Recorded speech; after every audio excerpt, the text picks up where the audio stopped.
আজকে চলে আসলাম আরেকটা নতুন রেসিপি নিয়ে। শীতের দিন চলে আসছে, তো শীতের পিঠা খাবো না সেটা তো হতেই পারে না। তো শীতের পাটিসাপটা পিঠা নিয়ে চলে আসলাম আজকে আপনাদের জন্য। দেখুন কতটা সুন্দর হয়েছে, কতটা লোভনীয় হয়েছে। না খেলে বুঝবেন না কতটা মজা হয়েছে। তো ইনশাল্লাহ বাসায় আপনারাও ট্রাই করবেন। আসসালামু আলাইকুম এভরিওয়ান, নাহার ফুড ব্লগে আপনাদেরকে স্বাগতম। তো আমি চলে আসছি পাটিসাপটা পিঠা বানানোর জন্য। তো এখানে আমি আজকে নতুন পদ্ধতিতে বানিয়ে দেখাবো। তো এখানে আমার লাগবে চাল ভাজার গুঁড়া, আর চালের গুঁড়াটাকে একটু ভেজে নিতে হবে। তো আমি ভেজে নিতেছি চালটাকে। ডিম আছে একেবারে আস্তে আস্তে করে ভেজে নিতে হবে, না হয় দলা পেকে যাবে, পুড়ে যেতে পারে। তো একটু সময় নিয়ে ধৈর্য ধরে আপনারা ফুল ভিডিওটা দেখবেন, ইনশাল্লাহ নিরাশ হবেন না। তো আপনারা যে যেখান থেকে দেখতেছেন প্লিজ একটা লাইক করে, কমেন্ট করে, সাবস্ক্রাইব করে পাশে থাকবেন, আর একটু বেশি বেশি শেয়ার করবেন। তো আমি আস্তে আস্তে করে চালের গুঁড়াটাকে একটু ভেজে নিতেছি।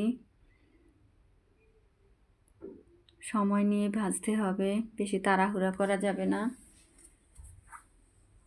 তো এভাবে পাটিসাপটার ভিতরের পুরটা যদি বানানো হয়, যাকে ক্ষীর বলে, অনেকে পুর বলে, তো আমরাও ক্ষীর বলি।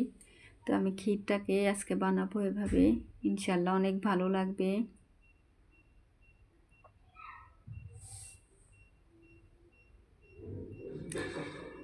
আস্তে আস্তে করে চারপাশ থেকে নাড়তে হবে আর ভাজতে হবে। তো আমি আস্তে আস্তে করে ভাজতেছি।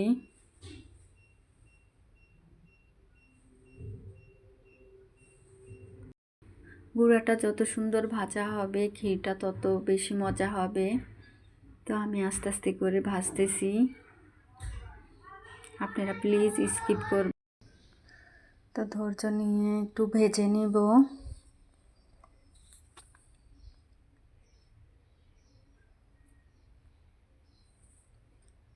কালারটা একটু চেঞ্জ হওয়া পর্যন্ত ভাজতে হবে। আমি একটু পুরো ভিডিওটা দেখাচ্ছি যাতে আপনারা এভাবে বাসায় বানিয়ে খেতে পারেন। তো এখানে আমি একটু চাল ভাজা ভেজে নিয়েছি, সেটা আর দেখালাম না কারণ ভিডিওটা এমনি অনেক বড় হয়ে যাবে। এখন আমি একটু চাল ভাজাগুলো গুঁড়ো করে নিব। গুঁড়ো করে কিন্তু চেলে নিতে হবে, তা না হলে দানা দানা ভাবটা থেকে যাবে, ক্ষীরটা ভালো হবে না। এখানে আমি এখন ক্ষীরটা জাল করে নিব। এখন দিয়ে দিব একটা একটা করে দারচিনি, এলাচ, লং, যেহেতু অল্প, বেশি দিলে বেশি গ্রান করা হয়ে যাবে। তো আমি পরিমাণ মতো একটু পানি দিয়ে দিব।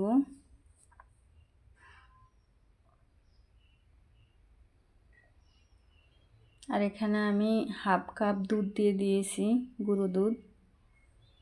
এখন পানির সাথে ভালো করে মিক্স করে নিব, না হয় দলা পেকে যেতে পারে। আর এখানে আমি এই যে চালের গুঁড়াটা ভেজে নিয়েছিলাম আর চাল ভাজা ভেজে চেলে নিয়েছি, সেটা এখন দিয়ে দিব।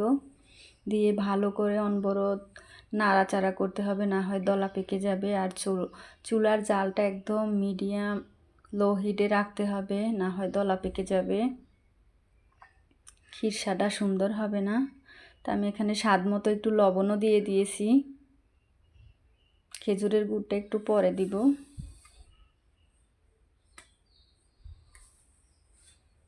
তা আমি ভালো করে নেড়ে চেড়ে মিক্স করে নিতেছি। এটা কিন্তু লো হিটে রান্না করতে হবে, না হয় দলা পেকে যাবে, নিচে দিয়ে পুড়ে যাওয়ার সম্ভাবনা থাকবে। তো সেই জন্য লো হিটে করতে হবে।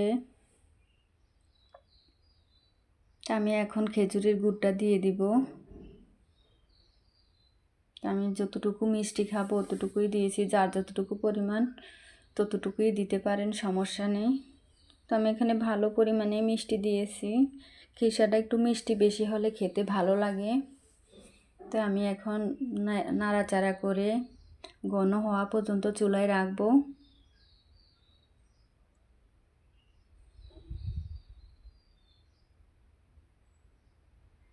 তো এই তো ঘন হয়ে আসছে আস্তে আস্তে। এখন ভালো করে নাড়াচাড়া করতে হবে, না হয় দলা পেকে যাবে। এখানে আমি বেশ কিছু নারিকেলও দিয়ে দিয়েছি, নারিকেলটা দিলে খেতে অনেক ভালো লাগে, তো সেজন্য আমি নারিকেলটাও দিয়ে দিলাম। আপনারা চাইলে স্কিপও করতে পারেন, আবার এখানে চাইলে আপনারা কাজু বাদাম, পেস্তা বাদাম, কিশমিশও দিতে পারেন।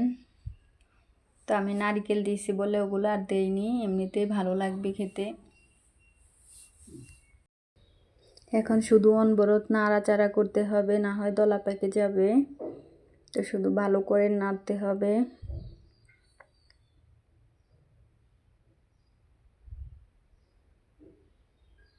তো এই তো অনেকটা ঘন হয়ে গেছে। এখন ঘন ঘন শুধু নাড়তে হবে, না হয় দলা পেকে যাবে।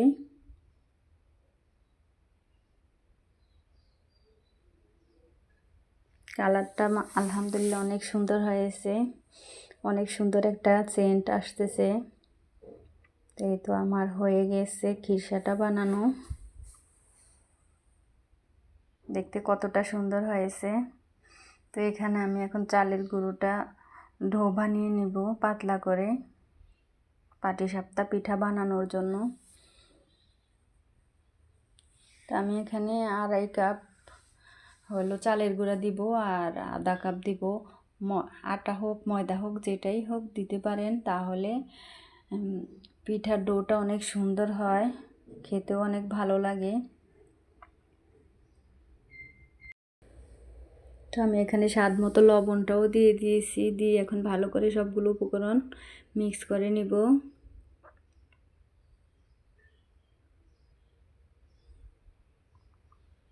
তো আমি এখানে এখন পরিমাণ মতো পানি দিয়ে দিতেছি, পানি দিয়ে ভালো করে নেড়ে চেড়ে ডোটা ভালো করে মিক্স করে নিতেছি। আমি খেজুরের গুঁড়টা আর একটু পরে দিব, ভালো করে মিক্স করে নেওয়ার পরে।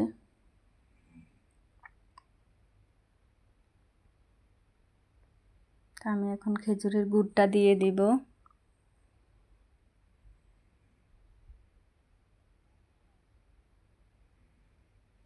এখন ভালো করে নেড়ে চেড়ে মিক্স করে নিব।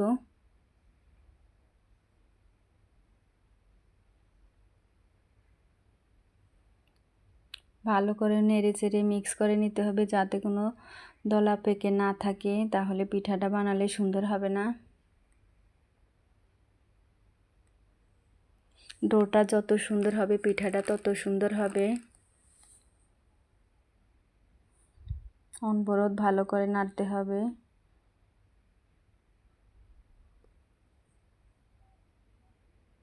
তা আমি ভালো করে নাড়তেছি, আপনারা দেখতেই পারছেন। এইভাবে ইনশাল্লাহ আপনারা বাসায় বানাবেন, তাহলে পিঠাগুলো অনেক সুন্দর হবে, খেতে অনেক ভালো লাগবে।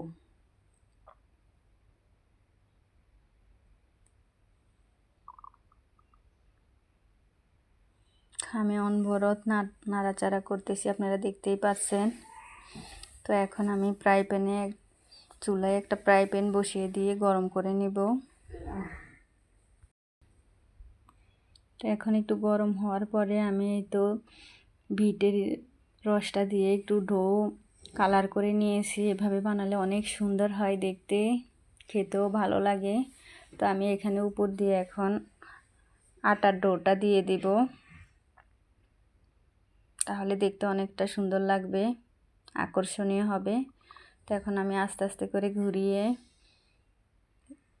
বানিয়ে নিতেছি।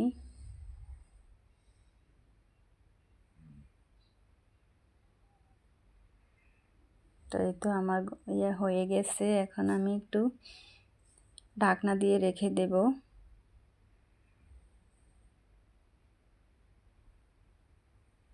তো কতটা সুন্দর হয়েছে দেখতেই পাচ্ছেন। এখন আমি এখানে ক্ষীরটা দিয়ে দিব, যার যতটুকু পরিমাণ দরকার সে ততটুকুই দিবেন।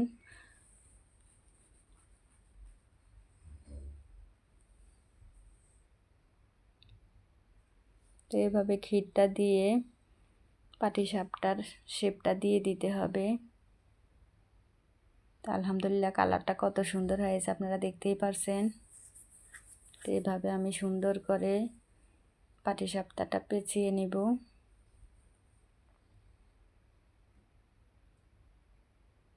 আমার একটা পিঠা হয়ে গেল, দেখতে কতটা সুন্দর হয়েছে।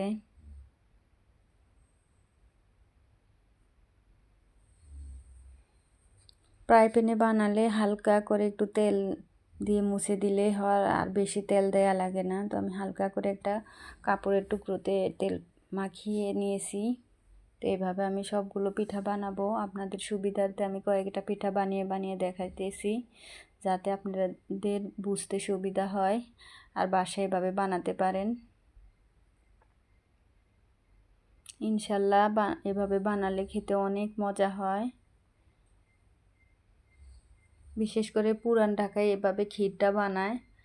তো আমি সেই জন্য আজকে পুরান ঢাকার মতো করে আজকে বানানোর নিয়েছি। ইনশাল্লাহ ভালো লাগবে। আমি আবারও বলতেছি, আপনারা যে যেখান থেকে দেখেন একটা লাইক দিবেন, কমেন্ট করবেন। আর যারা এখনও নতুন আছেন, চ্যানেলটাকে সাবস্ক্রাইব করেন নাই, তারা একটু চ্যানেলটাকে সাবস্ক্রাইব করে রাখবেন। তাহলে আমি নতুন ভিডিও ছাড়লে আপনারা নোটিফিকেশন পেয়ে যাবেন। আর একটু বেশি বেশি শেয়ার করবেন।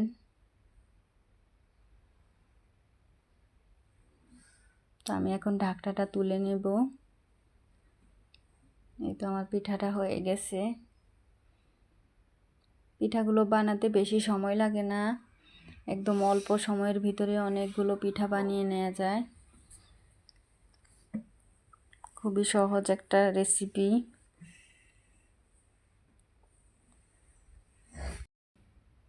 তো আমি এভাবে এখন পেঁচিয়ে নিতেছি।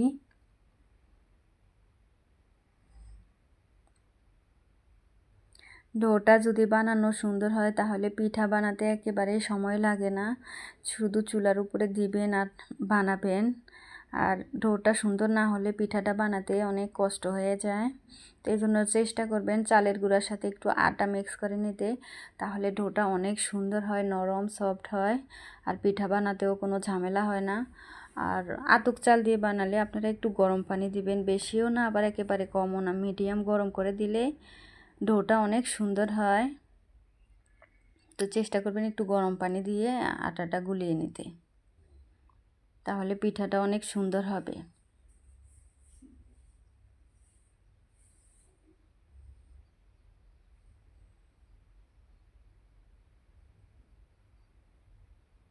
আমার এখান থেকে একটু কম হয়ে গেছে, আমি এখন একটু একটু করে দিতেছি আর ঘুরিয়ে নিতেছি।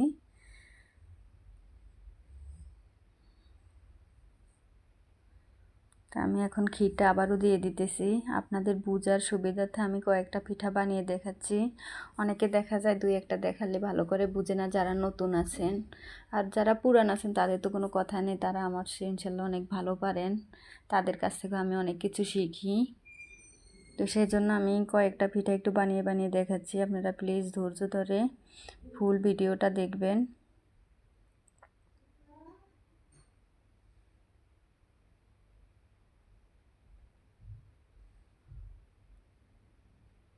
তো এভাবে করে আমি সবগুলো পিঠা বানিয়ে নিয়েছি।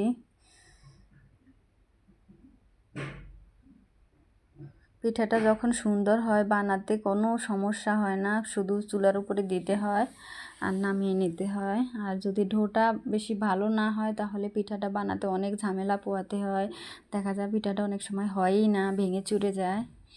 তো সেজন্য চেষ্টা করবেন ডোটা সবসময় ভালো করে বানানোর, তাহলে পিঠাটা অনেক সুন্দর হবে আর বেশি সময়ও লাগবে না।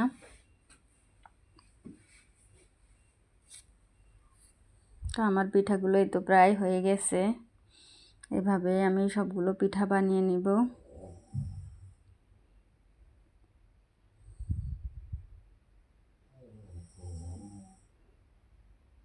যারা দেশ এবং দেশের বাহির থেকে দেখেন প্লিজ একটা লাইক দিয়ে চ্যানেলটাকে সাবস্ক্রাইব করে রাখবেন। আমি আবারও বলতেছি, আপনাদেরকে মনে করিয়ে দিতেছি।